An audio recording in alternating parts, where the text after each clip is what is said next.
Hello, I am Optimus Prime.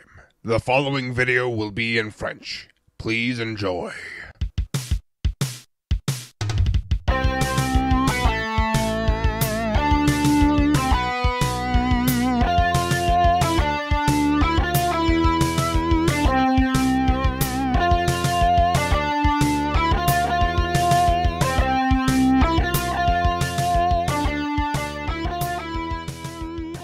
Hey, salut à tous, c'est Lidor. Aujourd'hui on se retrouve pour un nouveau Lego Former. Il s'agit ici d'un Mégatron que j'ai fait différent évidemment du Mégatron G1 comme vous pouvez le voir ici. Ça c'est plutôt le Mégatron comme je le verrai représenté sur Cybertron dans la série G1 tout simplement. C'est-à-dire un mode qui ressemble un petit peu au mode de canon de Galvatron et avec un mode robot qui, je l'espère, ressemblera bien à Mégatron G1. Normalement il devrait ressembler pas mal.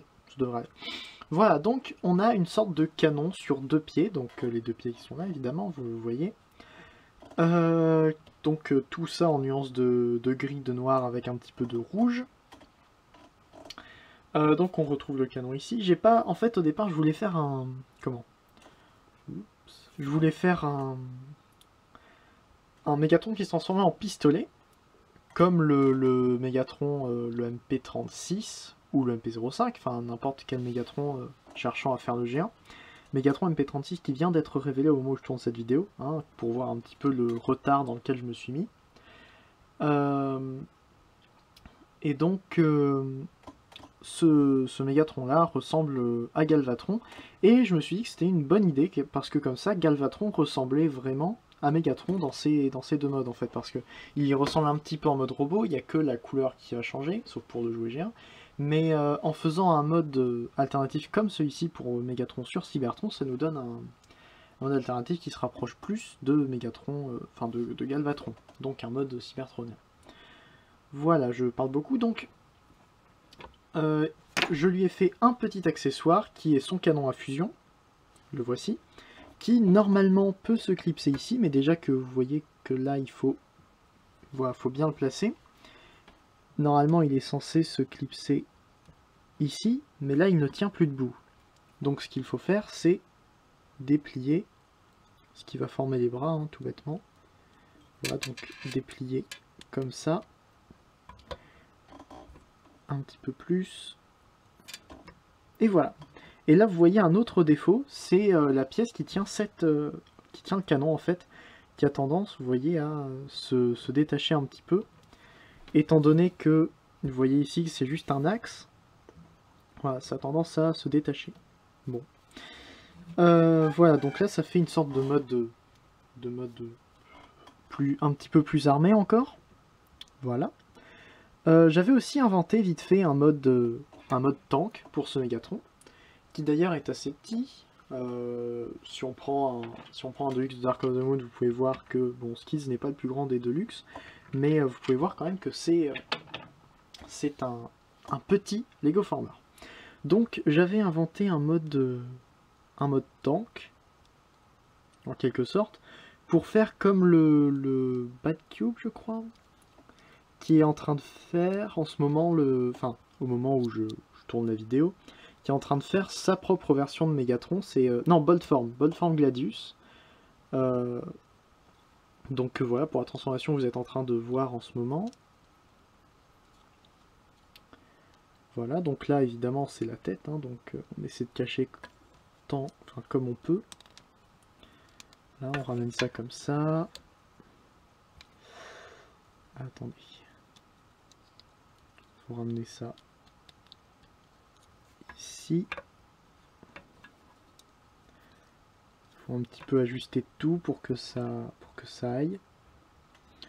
Et voilà, enfin c'est à peu près ça le mode tank, mais c'est quelque chose vraiment qui a été fait un petit peu à l'arrache. Donc la transformation étant commencée, on peut y aller, donc il faut écarter ici ce qui va former les jambes, afin de sortir ce qui va former la tête, que l'on peut tourner directement comme ça, et vous voyez sur un très grand bras, enfin c'est des transformations assez originales que j'ai essayé de faire là. Donc les bras qui étaient comme ça, donc on les prend, on les retourne, évidemment on... Oups, excusez-moi.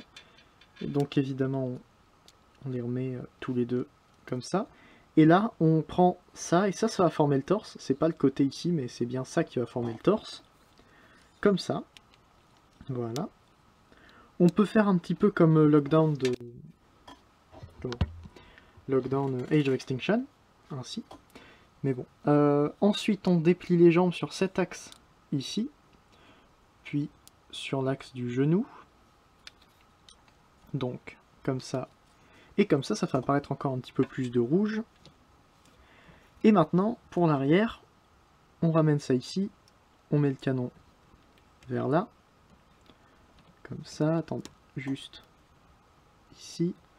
On met la tête comme ça pour un petit peu cacher les articulations qui sont là. On ramène le canon vers le haut. Et Megatron est fini. Plus qu'à lui mettre sur le côté du bras ici, le canon à fusion. Et voilà, on a un Megatron qui, j'espère, enfin qui je trouve ressemble quand même pas mal à son homologue G1 dans le cartoon ou dans n'importe quelle configuration de IDW où il ressemble à Megatron G1. Voilà. Donc on a dessus pas mal de rouge transparent, comme vous avez pu voir tout à l'heure, du rouge normal. Voilà, encore le rouge transparent ici, rouge. Voilà, avec le gris plus foncé, le noir. Bon, j'aurais pu mettre une pièce grise ici, ça aurait donné mieux, peut-être.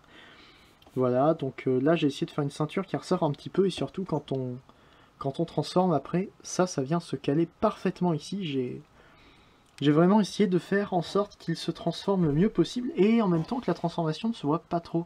Parce que là on voit aucun détail qui n'est pas un détail qui vient de Megatron G1 à l'origine.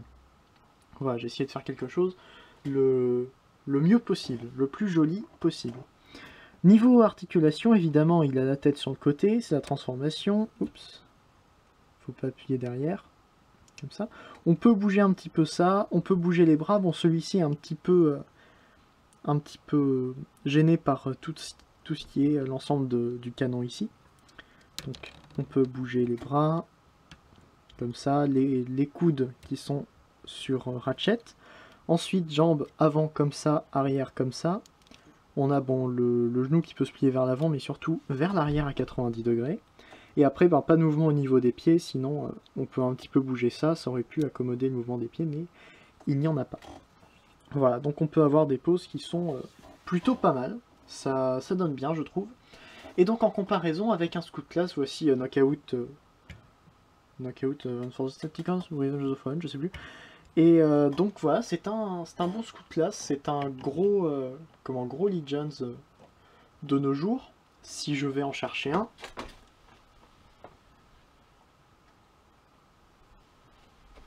Voici donc Windcharger. Et donc vous pouvez voir qu'il est plutôt grand. Donc ça serait à côté de Optimus, qui fait la taille de Windcharger. Ça serait pas du tout la bonne taille, étant donné que je n'ai pas d'Optimus. Mais voilà, sinon, je trouve qu'il est plutôt joli. Dites-moi ce que vous en pensez. Évidemment, on peut enlever aussi ça, mais bon, ça fait moins Megatron. Je trouve que ça donne mieux avec ça. Voilà, donc j'ai rien de plus à dire sur ce petit Lego Former. Attendez juste un petit tour.